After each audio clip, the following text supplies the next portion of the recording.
Hey guys, Hollow here.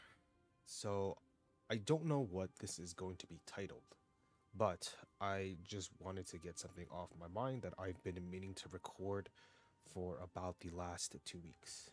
And since it is currently 1:30 in the morning, I was bored and decided to do this now. And I'm a little bit sick, so.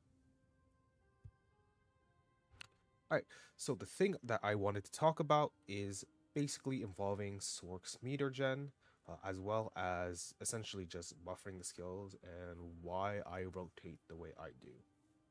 So, first things first, my build. I'm just playing standard, no RG here, and as you can see, I have purple wealth with Inferno and blue wealth with Esoteric because Esoteric is roughly the half cooldown of Doomsday, so you would ignite here, it would go to 12, this is 13. So it lines up very well. And assuming a Trixion rotation, where you absolutely never miss anything, your Esoteric should, in theory, always line up, which is why we give it Blue Wealth, because you would only cast it once. Now, if we compare the meter gen between Esoteric with blue and Quick Prep Rhyme Arrow with purple, Rhyme Arrow is slightly ahead. Yet, when we look at damage charts, assuming that you land everything, Rhyme Arrow will have a chance of doing more damage if you buffer it enough times. So if you do something, if you do something like this, and then Z, your Rhyme Arrow will get ignition damage, and it will come up again in 3 seconds, at least with my gems, and it'll come up again sooner. So while you might only get 2 of these in ignition, your Rhyme Arrow comes up much faster outside, and you just get to cycle it more and more. So while it might not line up perfectly like Esoteric, you just end up getting more casts out of it over the course of a fight. Now, obviously, that isn't indicative of anything, because unlike Trixion, bosses will have phases. Mechs will happen, and just like this is a cooldown reduction, right? So just because your skill has less cooldowns doesn't necessarily, it doesn't always mean a linear DPS increase. Just because you might be able to cast a skill twice doesn't always mean that it's going to be hitting twice as much. And this also doesn't account for the fact that you simply might miss. So unfortunately, I am still just going to do double Esoteric unless for some reason I want to greed. However, if we are talking about the ignition window itself, the 15 seconds where your Z is active and the meter is slowly ticking down, then things will change. So you do have a few ways of rotating, right? So your 3 optional buffers, well, realistically your 2 optional buffers are going to be Frost Call and Rhyme Arrow. You also have the option of Blaze, but you can always Blaze beforehand and you're not really missing much, because with standard build, I am playing Blaze 12. Some people play Blaze 7, or sorry, I'm playing Blaze 10 with the Blaze damage gem. Some people will play this on 7 due to skill points, or if you're playing something like RG where you're forced to give it 12 skill points, you'll end up making Blaze down to 7 along with Frost Call. But like I said, you can always just blaze it up beforehand, so there's really no benefit to it. You can always do something like this into Frost Call Z, and then it's this. Now, here's where your rotation does have a few different options. You can Frost Call here, right? Because Frost Call in itself is decent damage. But you can also choose to hold it for outside. And what do I mean by that? So I'm just going to show a rotation here, right? So this is how I play. So Doomsday.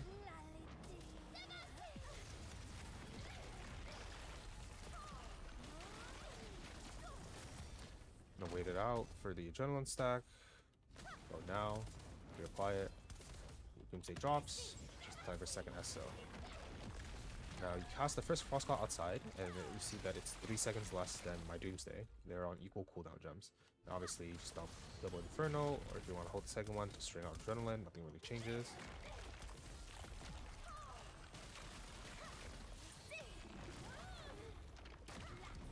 Right, and now my Frost Call is back up. However, if you notice, if I drop my Frost Call in ignition, the second one, then I would have to wait for my Esoteric and my Rhyme Arrow to come back up before I can drop them again to gain enough meter for my full ignition bar. So, As you can see, even though you are casting Frost Call Ignition for damage, you do lose some trade-offs, because now I wouldn't be able to do something like Frost Call, Rhyme Arrow, and obviously you don't have the spacebar, and then Esoteric after. So Ignition windows and buffering is something you have to think about, where even though it might seem like more damage now, there generally will be a trade-off, right? Because no matter which skill you're using, whether it be double Esoteric, double Frost Call, or double Rhyme Arrow, you also end up trading meter gen. Because if I didn't use double Esoteric, right, so anybody with less than a level 9 gem, you will end up barely missing out the second Esoteric in Ignition. So you end up casting 2 outside and 1 inside Ignition, versus where I can always cast 2 inside and 1 outside. So I'm losing a little bit of meter gen. It's the same thing. It's the same thing with Frost Call, where you can choose to cast 2 outside and it will be very, very lenient, right? So you need about 10,000 meter. I think that's, I don't know if there's a unit for this, but it's 10,000 meter for a full ignition bar, 2 Frost Calls with my current spec, and Enlightenment 5 and Legendary Wealth is about 40% of the bar. God, this throat is killing me. And if you choose to cast a second Frost Call in Ignition, you will end up having to delay it with other spells, and this will once again cut into your Esoteric and your Rhyme bufferings. What is something else I want to talk about? Yes. Okay, so Rhyme. So I do notice that there are people choosing to play Galewind on Rhyme, right? Because the idea is, so obviously I have the Spirit Absorption 3 and Attack Speed 1 to simulate Yearning 3, but my bracelet does have some swiftness on it. So I'm playing with about, was it 2% attack speed and 2% movement speed. So with Yearning 3, I don't have to stay square. I don't need Galewind. I don't have to oops. I can do this. You just press Z and it will hit. Okay, well it didn't crit, but you get the idea. So you can also obviously just spacebar it and it'll be very lenient. Such a bad example. Right, so Doomsday, animation cancel, spacebar, that, I get too late.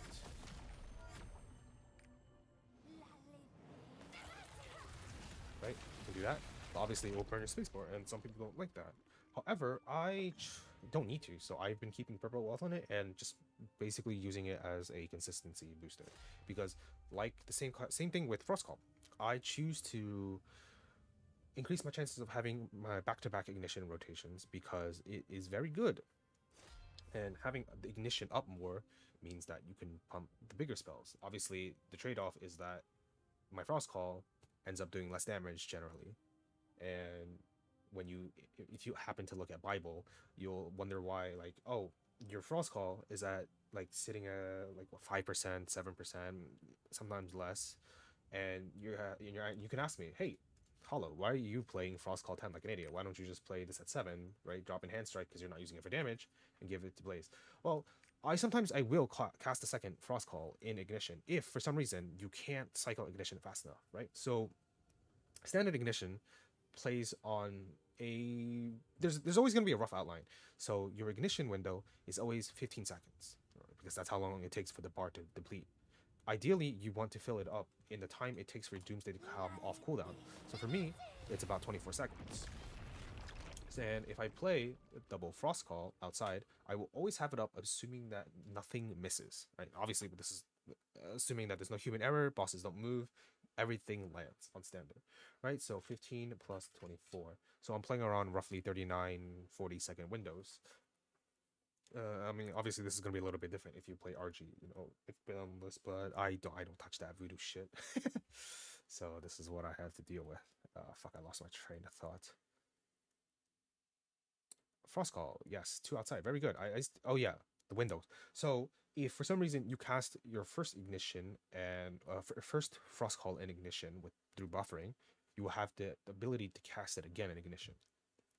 So this is where I ask myself, hey, in the next 30 seconds, will I be able to build up my meter once it runs out, right? So let's say you're playing something like, what is the easiest thing?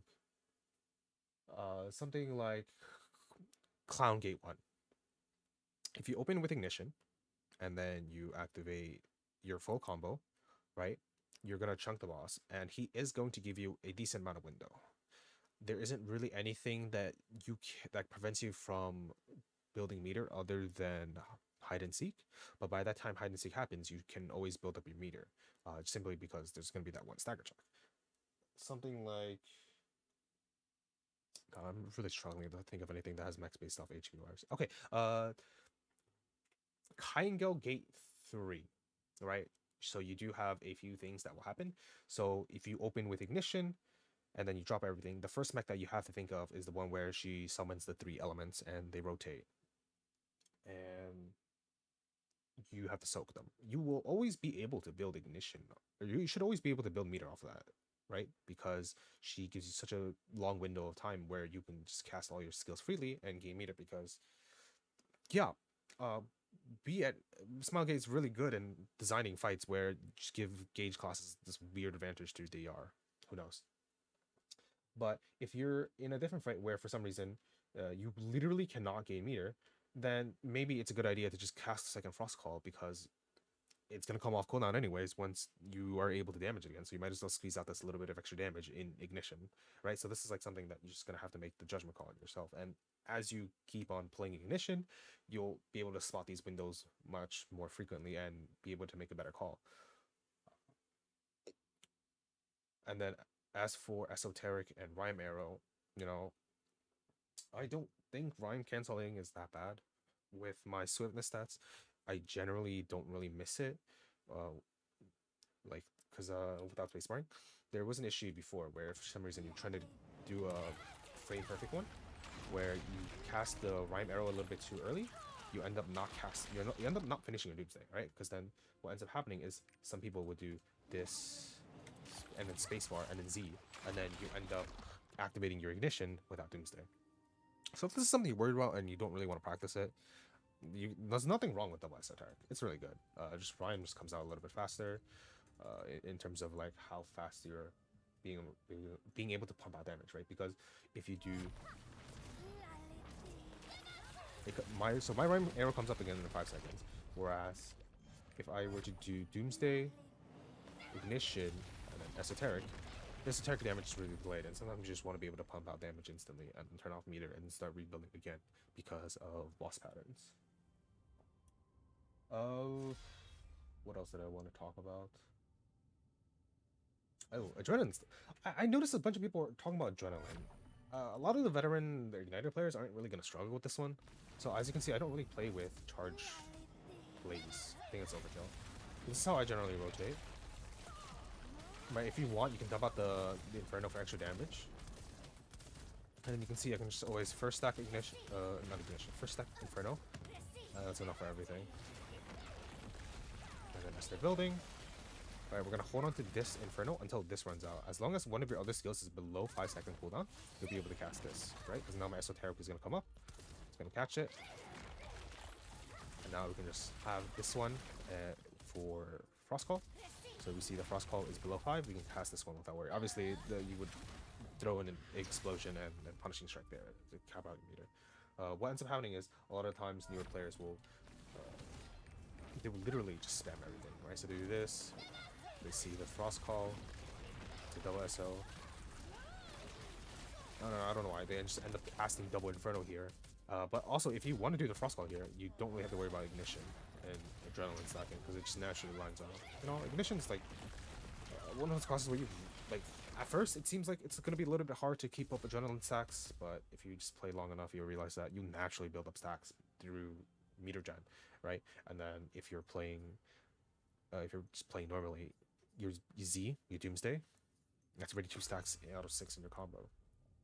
Oh, right. Speaking of combo, the one thing that I like about how I'm able to rotate with my bracelet is that I don't need so normally when you count Doomsdays and Ignition and Adrenaline and all that, you are counting for like 3 or 4 stacks, right? Because a lot of times you do 1, 2, maybe a Rhyme 3, 4, 5, 6. But if you have enough swiftness, god, it's gonna be so embarrassing if I get this wrong. You can do 1, 2, 3, 4, 5, and then just SO. A bit of slow. It's a lot easier if you have an attack speed buff on your team. It also just means that you don't have to waste a few seconds just casting another ability, and you can go straight into your ignition combo. Just because sometimes you want to be able to go right away, right? So like Go Gate 4, the opener, depending on your ground pattern and whether or not you're gonna get mirror, your opening burst will vary greatly, and being able to squeeze it out as soon as possible is very nice at times. But all in all, I honestly don't even know if there's anything else I wanted to talk about. Yeah, I think that's everything.